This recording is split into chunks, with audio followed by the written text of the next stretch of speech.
Bom dia, graça e paz, louvado seja o nome do Senhor. Muito obrigado por você estar participando agora do devocional da Igreja Batista Central em Laranjal. É o nosso devocional da leitura da Bíblia completa em um ano. E o nosso objetivo é fazer com que a espiritualidade, a sua espiritualidade e a minha também, estejam à flor da pele. Que os nossos olhos vejam Deus, que o nosso coração sinta Deus e que a nossa mente possa viajar em todas as verdades que a Bíblia nos revela. Porque o nosso devocional é baseado na oração, na leitura e na meditação da palavra de Deus. Então, eu, pastor Emerson Soares, quero ajudar você a caminhar, a seguir essa jornada de comunhão com Deus. E que hoje seja um dia maravilhoso para você. E é por isso que eu quero agradecer a Deus pela sua vida, porque eu sou grato ao Senhor pela sua vida e quero ver Deus agindo na sua vida cada vez mais e mais. Vamos orar então, agradecendo a Deus? Oremos. Meu Senhor e meu Deus, louvado seja o teu nome. Obrigado a Deus por esse dia lindo. Obrigado porque o Senhor fez grandes coisas e por isso estamos alegres. Estamos, ó Pai, na tua presença para te agradecer por tudo que o Senhor tem feito e para colocar as nossas vidas em tuas mãos para que seja feita a tua vontade. Use esse devocional, ó Deus, para alcançar vidas, para transformar vidas e que, através da espiritualidade, nós possamos viver uma vida sólida, firme, cheia de felicidade, de conquistas e realizações. É o que eu te peço, Deus, para a vida do meu irmão. Mas antes de tudo, eu quero agradecer. Obrigado, Pai, pela vida do meu irmão, da minha irmã e por tudo que o Senhor tem feito em suas vidas. Em nome de Jesus, amém. Amém. Glória a Deus. Bem, irmãos, ontem nós não tivemos o nosso devocional, eu acabei me envolvendo com uma atividade muito importante, que era cuidar de um irmão, e eu não pude gravar nem apresentar de forma online o nosso devocional. Mas hoje eu estou aqui seguindo o nosso cronograma, tá? Hoje nós vamos ler, nós vamos estudar o texto de Jó, capítulos 19, 20 e 21. Continua a conversa dos amigos de Jó e as argumentações de Jó. Os seus amigos apontam que certamente ele está vivendo aquele momento por causa de um pecado que ele tenha cometido, e Jó explicando que ele não cometeu pecado nenhum, que ele estava nas mãos, dentro do propósito de Deus. Ele estava exatamente dentro do propósito de Deus. Independente do que Deus queira para a sua vida, do que você está vivendo nesse momento, o que importa é estar no centro da vontade de Deus. Porque seja para sentir dor, seja para ter uma vida com vitórias, se for a vontade de Deus, é o melhor lugar para se estar. Sabendo que nas lutas nós encontramos vitória espiritual. Sabendo que é na fraqueza que o poder de Deus se aperfeiçoa em nós. E é na alegria que nós abrimos espaço para gratidão e podemos adorar a Deus de todo o coração. Bem, Jó ainda estava respondendo ao seu amigo Zofar. E Zofar fala a respeito do conhecimento de Deus, do poder de Deus. E Jó responde a Zofar dizendo que ele entendia que Deus é o Todo-Poderoso e que ninguém pode resistir a Deus. Mas vejamos como que como que Jó fala isso. Então Jó respondeu, capítulo 19, verso 1. Verso 2 agora. Até quando vocês continuarão a atormentar-me e a esmagar-me com palavras? Vocês já me repreenderam 10 vezes? Não se envergonham de agredir-me? Se é você se é verdade que me desviei, meu erro só interessa a mim. Bem, Jó passa a ser um pouco grosseiro, né? Tamanha eram as afrontas, tamanhas eram as acusações que os seus amigos estavam tecendo contra ele. Sim, você, meu irmão, que está passando por dificuldade agora, existem momentos em que você vai perder a paciência, mas não deve ser assim. É justificável, é algo que nós podemos reconhecer que você tem base para perder a paciência, mas não é motivo, tá certo? Então, quando você estiver passando por alguma dificuldade e alguém vier te perguntar ou então tentar te ajudar, haja com paciência. Ele não sabe o que você está vivendo. Ele não sabe, ou ela não sabe o que você está passando. Então, tenha paciência, porque senão ao invés de um problema para resolver, você vai ter dois. Então, seja brando nas suas palavras. Entenda que a outra pessoa não está sabendo o que você está vivendo, tá certo? Então, se alguém, por um acaso, te agredir em algum momento em que você esteja passando por dificuldades, e pode ser que essa pessoa até te esmague, que você não haja com grosseria em resposta a isso, tá? Mas que você possa declarar com palavras cordiais, palavras educadas, de que o que você está vivendo é extremamente ligado a você, ok? E não a outra pessoa, ok? Bem, no finalzinho, que eu li aqui, o verso 4 diz assim, né? Se é verdade que me desviei, meu erro só interessa a mim. Então, se você for conversar com alguém sobre o momento que você está vivendo, escolha muito bem. Não conte para qualquer pessoa os problemas que você está vivendo, porque ao invés de você desabafar, pode ser que você esteja multiplicando o problema, porque esta pessoa pode levar para outra, que pode levar para outra, e ao invés de acabar ali, extinguir ali o problema, ele acaba sendo multiplicado, tá certo? Então cuidado com o que você com quem você fala dos seus problemas. Mas por outro lado também, você não deve guardar para si. Fale para as pessoas certas, para as pessoas que querem e que podem te ajudar. Jó, ele despe o seu coração, ele fica despido. Olha só no verso 9, como ele diz: despiu-me da minha honra e tirou a coroa da minha cabeça. Jó era um homem rico, era um homem que tinha prestígio, que tinha honra, mas a sua coroa, a sua honra foi tirada quando os seus bens, quando ele perdeu os seus bens, quando perdeu os seus filhos, quando perdeu a sua saúde. E essa honra foi tirada. Às vezes a gente se sente assim, né? Quando você perde o emprego, é como se a sua honra tivesse sido tirada.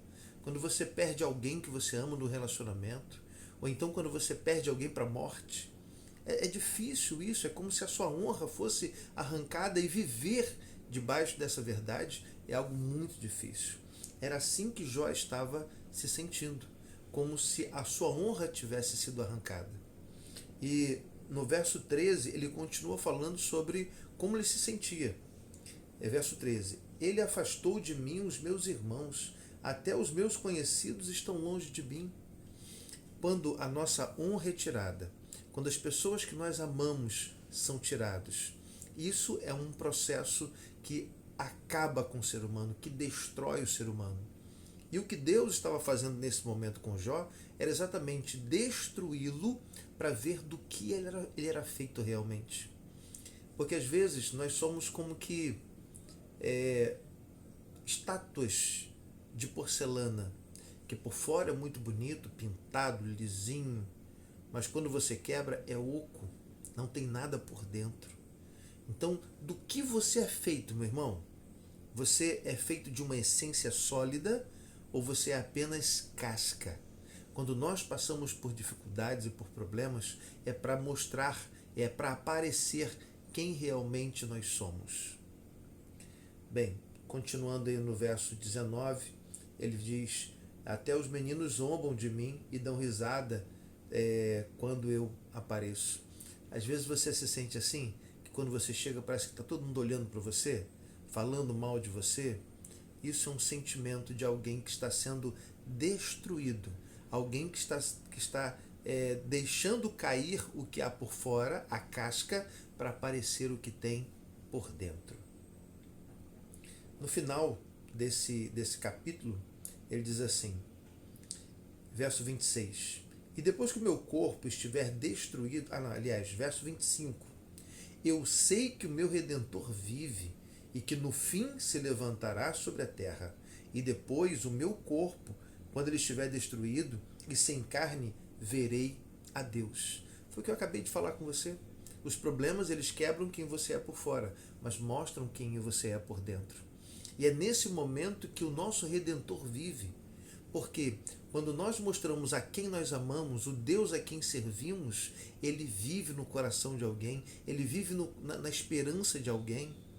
viva Deus e mostre Deus, porque quando alguém conhecer Deus através de você, Deus vai viver no coração desta pessoa. Verso 28. Se vocês disserem, vejamos como vamos persegui-lo, pois a raiz do problema está nele, o melhor será que temam a espada, porquanto por meio dela a ira trará castigo para vocês, e então vocês saberão que há julgamento. Ou seja, o que ele está dizendo é o seguinte: se alguém zomba de você agora, se alguém olha para você e olha com desdém, deixe que a vingança cabe a Deus. A espada cabe a Deus. Porque Deus sabe o que deve e o que não deve fazer. Então, não leve isso para o seu coração, não deixe a ira tomar conta de você, mas entregue nas mãos de Deus a vingança, porque Deus sabe o que faz e nós nem sempre sabemos o que nós pensamos nem falamos. Então, muito cuidado. Capítulo 29 diz assim, a resposta de Zofar, né? Então Zofar de Naamate respondeu: agitam-se os meus pensamentos e levam-me a responder porque estou profundamente perturbado. Ouvi uma repreensão que me desonra e o meu entendimento faz-me contestar. Certamente você sabe que sempre foi assim, desde a antiguidade, desde que o homem foi posto na terra. Bem, Zofar ele estava falando para Jó o seguinte: ô Jó, eu sou inteligente, eu sei. E quando você fala estas palavras que denotam a sua fraqueza, a minha mente se perturba, porque você é um homem inteligente. Eles tinham Jó por muita estima e acreditavam que Jó era um homem muito inteligente. Então, quando Jó se deixa levar pelo seu opróbrio, pela sua fraqueza, isso os deixa perturbados, porque Jó sempre foi um homem justo, um homem íntegro, que pregava a Deus, que falava muito bem a respeito de Deus. E agora, esse Deus a quem ele pregava, ele olha assim, dizendo: por que o Senhor está me punindo se eu não fiz nada? Como se Deus fosse injusto. Então, as palavras de Jó, elas não estavam condizentes com aquilo que ele pregava de Deus. E é por isso que no final ele diz: com os ouvidos eu ouvia falar de ti, mas agora te veem os meus olhos. Porque o que Jó vivia era uma religiosidade. O que Jó vivia era um legalismo. Porque ele não conhecia Deus de viver, ele conhecia Deus de ouvir. Irmão, isso confunde a humanidade. O viver Deus é diferente de apenas conhecer Deus. Existem muitas pessoas que conhecem e admiram Deus que vão para o inferno. Mas aqueles que creem em Deus, que se arrependem dos seus pecados e aceitam Jesus como Salvador, eles não somente ouvem falar, eles vivem, eles sentem. Eles têm os seus olhos espirituais aguçados, seus sentimentos espirituais aguçados. Faça isso hoje. Permita que Deus aguce os seus olhos e que Deus venha confundir todos aqueles que vão olhar para você e vão ver que você não tem motivo para se alegrar, mas você está se alegrando. Isso é para confundir o mundo, tá certo? Bem, ainda no capítulo 20, Jó continua falando sobre o poder de Deus, estamos aqui no que Zofar estava falando, né?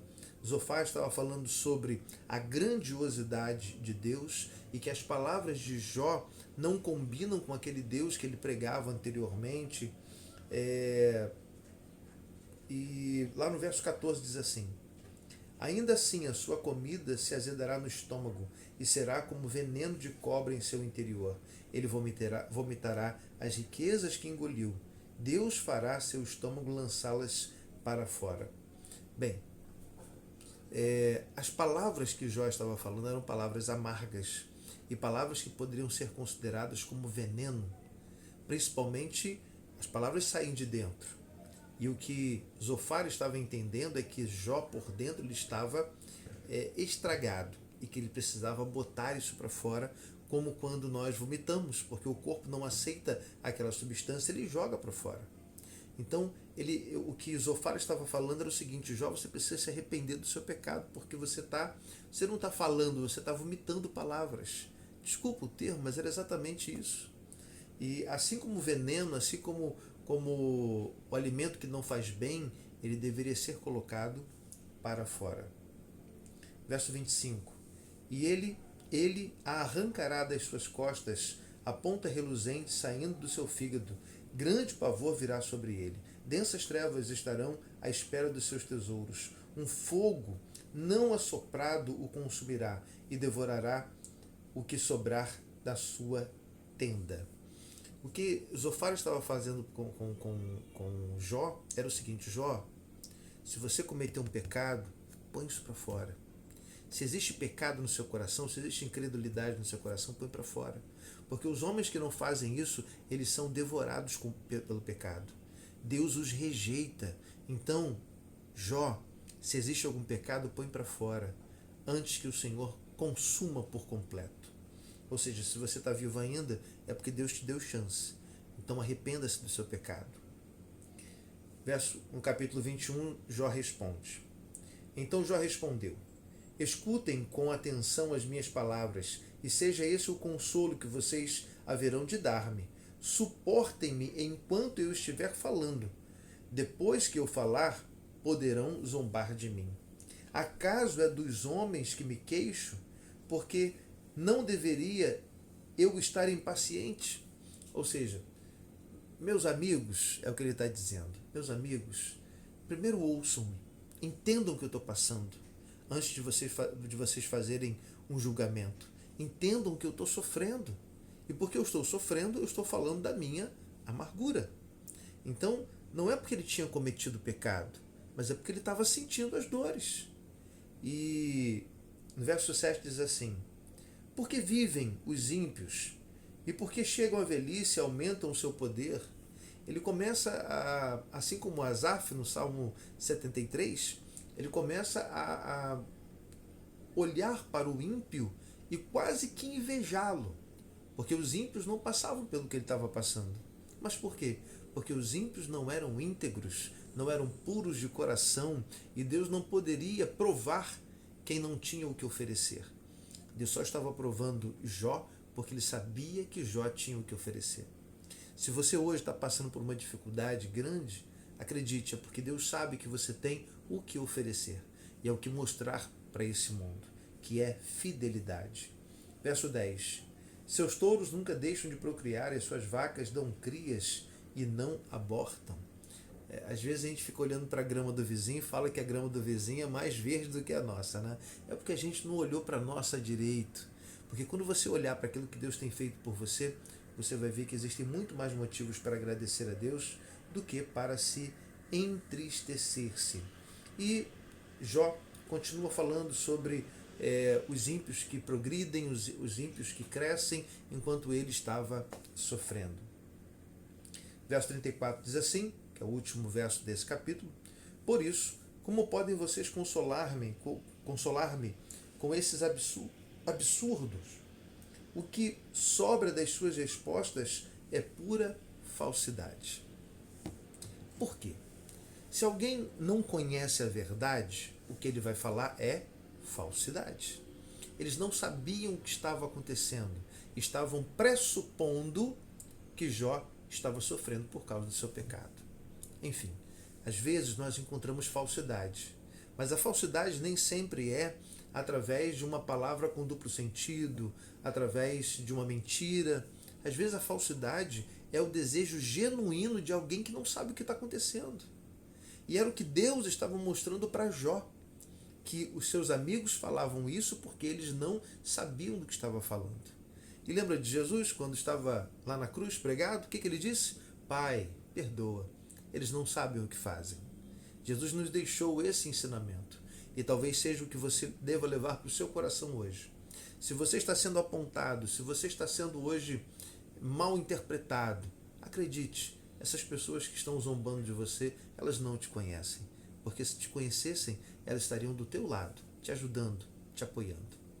E o meu desejo é que Deus envie pessoas para abençoar você.